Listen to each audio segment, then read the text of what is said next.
And now I want to go a little bit darker to capture some of the shadows on the lips, but I want to stay in that sort of purple region. So what I'm going to do is just scrape off most of the paint off my brush, grab some blue, mix it into this light blue I had earlier, grab some of the alizarin,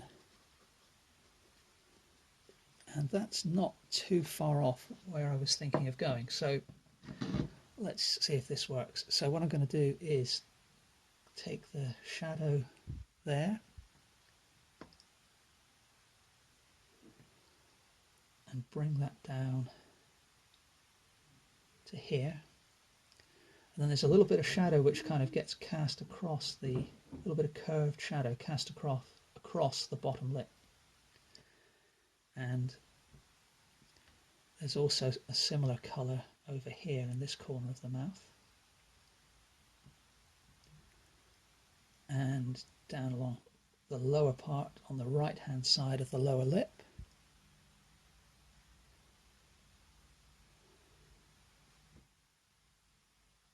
And we'll put a little touch here as well. And now I need to go darker again, so let's grab some more of the blue.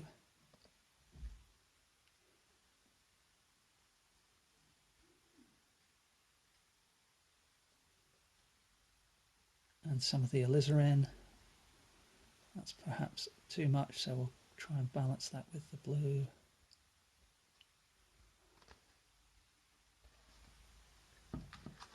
And let's see what this does when we put it down. So darker in there, I'm hoping. Yep, that's not too bad. Darker there. We'll go darker in the corner of the mouth. So it's not quite the right colour, but this is, you know, part of the limitation or the challenge or the joy, depending on how you want to look at it, of using the cerulean rather than the ultramarine. And I probably could have had less white in the mix anyway. That would have helped. But I quite like the way these colours are working together at the moment. So now I need to do the teeth and just change the colour of those.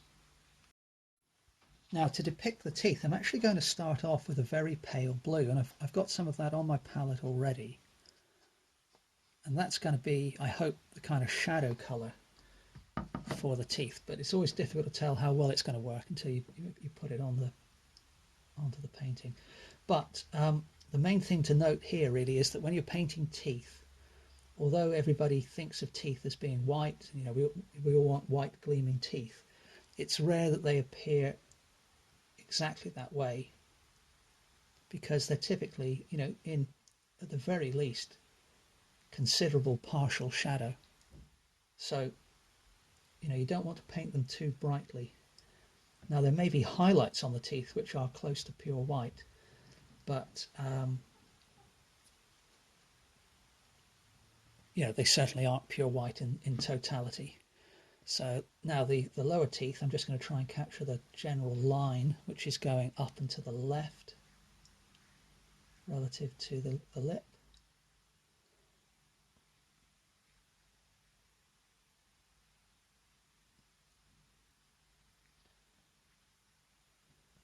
Having trouble covering this top incisor here. That's worked reasonably well. Now, having done that, what I can do now is go to a lighter, more yellowy highlight. And to accomplish that, what we'll do is get some of the tinting white, and I'm just going to take the tiniest little bit of the Cad Yellow Deep. And I'm guessing that's probably too yellowy, but I'm going to try it at that and see where we are. In fact, I can see, well, we'll see.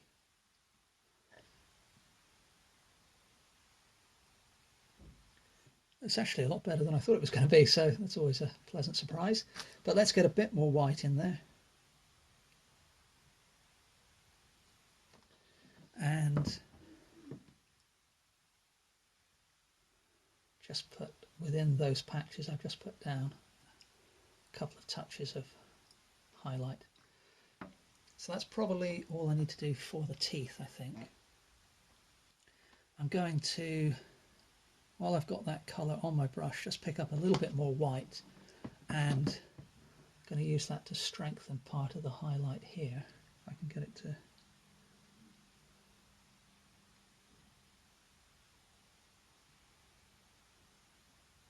and also over here on the other eye.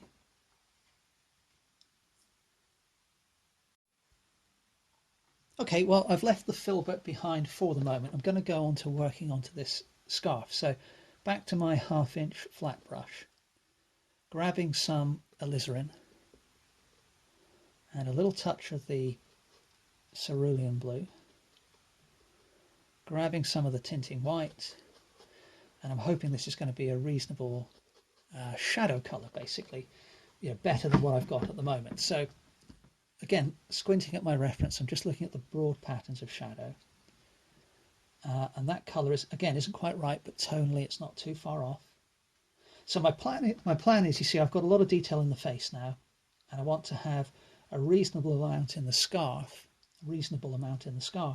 to almost nothing on the top. So the focus will still be here, but I don't have enough modelling on the scarf as yet. It's looking very flat, and yeah, this bit in particular I hate. So I need to kind of fix that. So let's get rid of that there, and just kind of have some more soft edges on the scarf, really, rather than the kind of graphic, simplified treatment that I'd given it to date. So let's actually darken most of that, and I'm going to really kind of work the paint with the brush. And then in a moment, what I'll do is use a similar application technique to work in some highlights.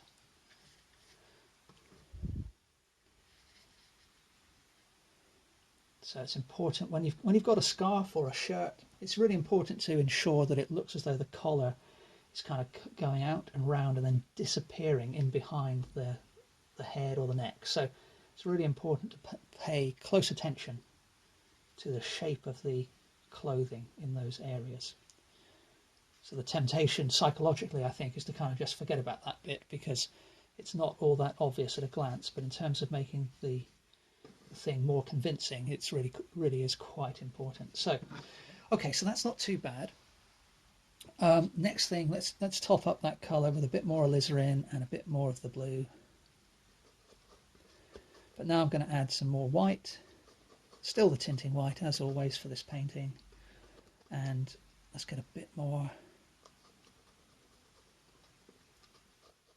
and we'll see how well that works. Now I want to, as I mentioned, have some fairly soft edges in this area, but I don't want to disturb the face too much. So I'm just going to spray the scarf with some water, and for the most part leave anything that hit the face was a mistake, basically.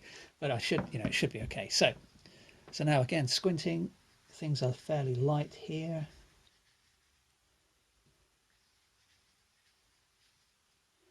And I'm keeping my brush strokes going in the direction of the folds and creases in the cloth.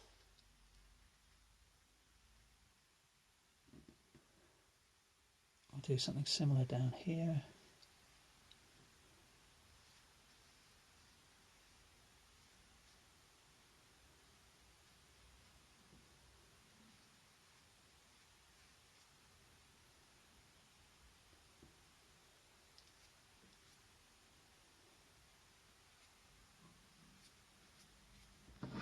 Okay, and now while it's still wet, grab some more of the tinting white,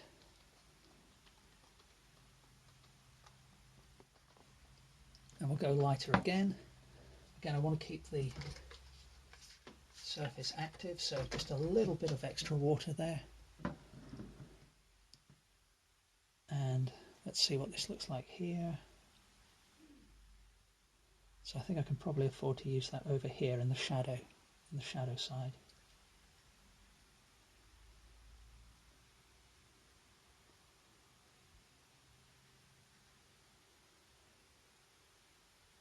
Putting the paint on a little heavier there because the light's catching a little more. We'll continue that theme up around here to the left. Let's get a bit more of that lighter colour.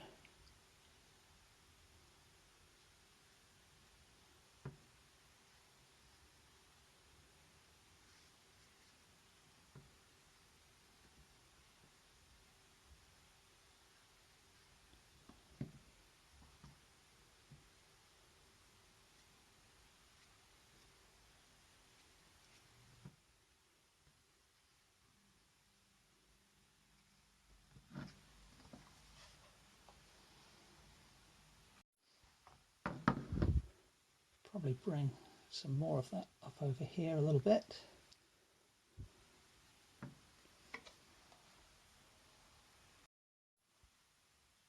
So it's back to the filbert next, and again I'm just going to spray the scarf just gently with water, and I've mixed up in roughly equal measures just some of the alizarin and the cerulean blue, and I'm just going to try and put in some little lines of shadow where appropriate, and I'm going to focus for the most part on the lines that I feel will help convey the structure of the scarf wrapping round itself.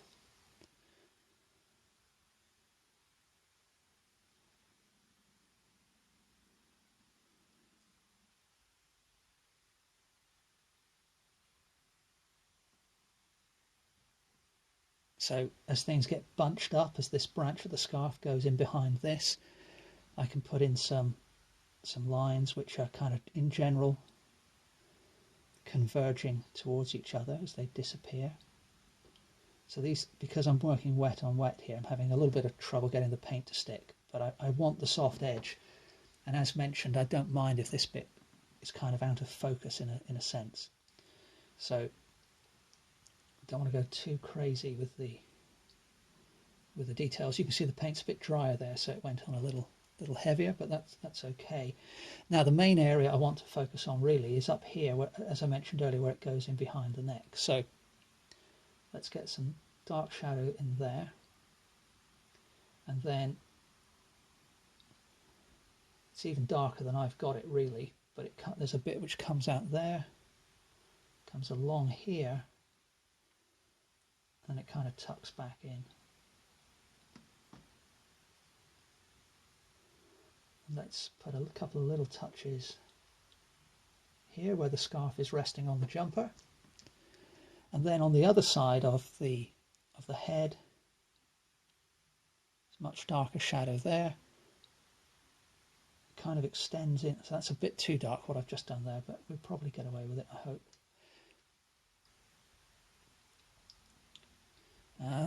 And we want a little touch of dark shadow in here. And then again, where the scarf is resting on the jumper, it's really quite dark down there as well. And there's a little patch of dark shadow there, and some here too.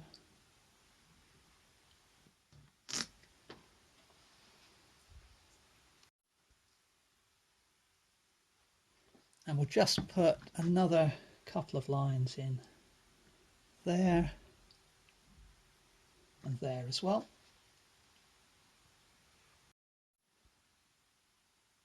And then before I tackle the jumper, I just want to go to a highlight colour. So I'm going to grab some more of the tinting white and pick up some of the pale scarf colour that I had earlier. Mix those two together. And once again, now I don't mind if these highlights show up a little more, with a little more of a hard edge. And you probably can't tell on camera, but the surface of the painting is still a little bit damp. So what I'm going to do is put a highlight round here.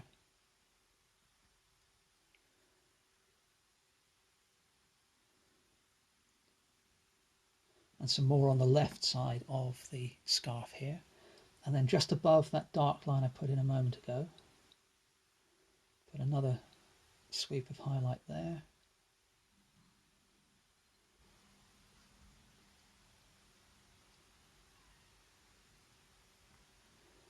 And there's a little triangle. I've already kind of indicated it, but I'm just going to put a little more highlight there. And then just above the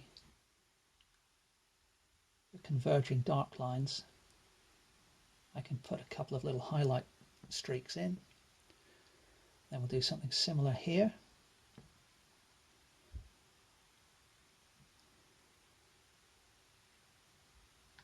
And hopefully now it's starting to look a little more, so let's just go back a little darker, and we can do some over here as well.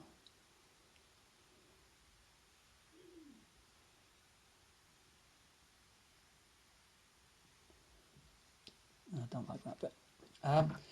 Right, so then beyond that, let's go even whiter, lighter and brighter. Now we'll just put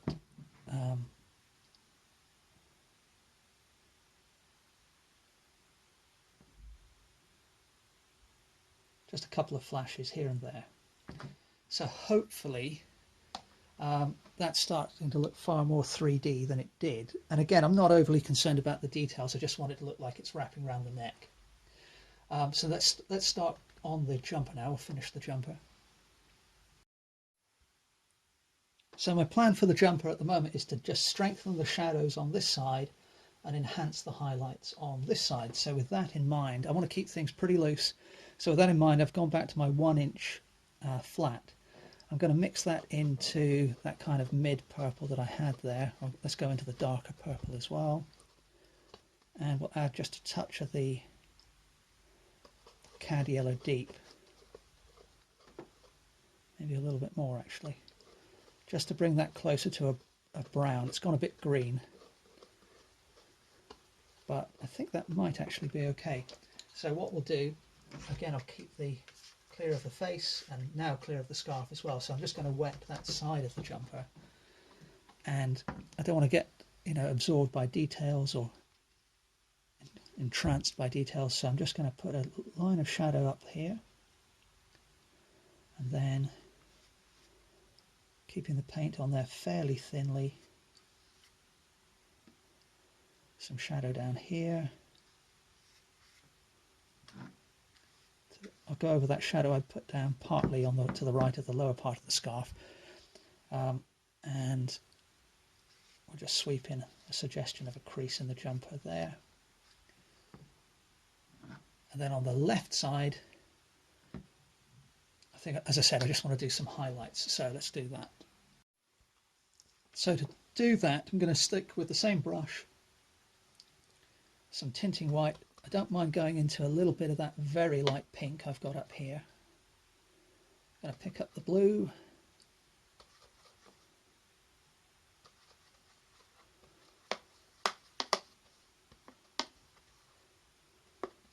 Not sure that's going to be light enough, but once again, I'll just spray selectively that little region on the left. And again, squinting at my reference.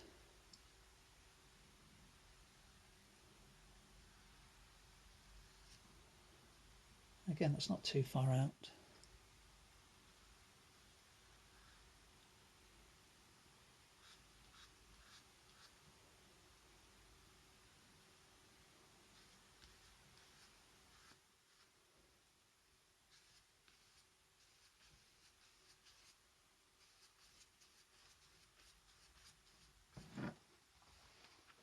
I think that will probably do for the moment. Well, the next thing I want to do is correct the shape of the top of the head. Now I've got a little bit of a problem here because I like the way the watercolor marker, where I kind of moved it around with a wet brush to correct my drawing, and I've got a little bit of line work there. I quite like that. I'm going to have to lose some of that when I go over with the acrylic here, so I need to make sure it's the background still looks okay. So I've got some of the tinting white again,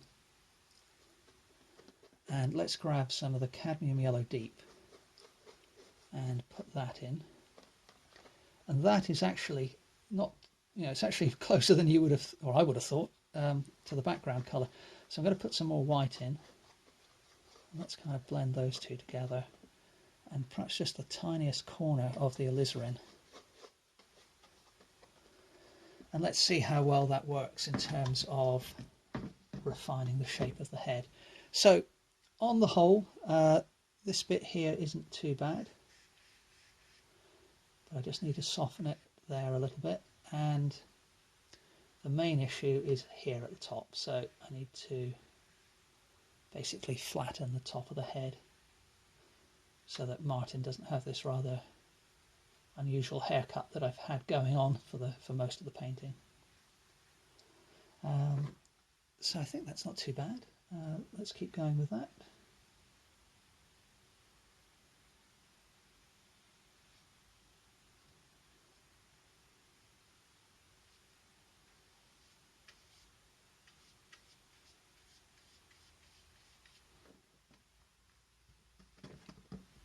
And what I need to do now is just hide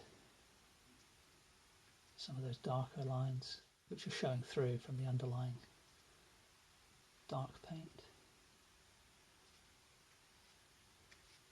I'll just kind of spread that out into the background so that there's a little, not too harsh a transition between the area I've modified and the area I've left alone. And I think I need to just step away again now and see if I've done enough or not. One of the aspects I'm really happy with is that I never actually included any pupils in the eyes. If you remember, I said earlier I was going to paint those in, but I've kind of decided in this particular case I don't need to. And I think that's probably the first time I've done that, being able to just paint an eye, a convincing eye, without adding any sort of pupils explicitly. So that's been kind of a cool little experience. I've decided to leave some of the watercolor marker here, leave that showing, the little, the runs in the watercolor marker. I'm also going to leave a little bit of the original iteration of the head, the top of the head showing through the paint, and this watercolor marker line as well. I feel including those early stages in the finished piece, they suggest a sense of movement and that, I'm painting a living person here. Anyway, hope you enjoyed this live demo. Please remember to like, comment and subscribe, and I hope to see you next Sunday for the next episode of the Sunday Art Show. Thanks very much for watching.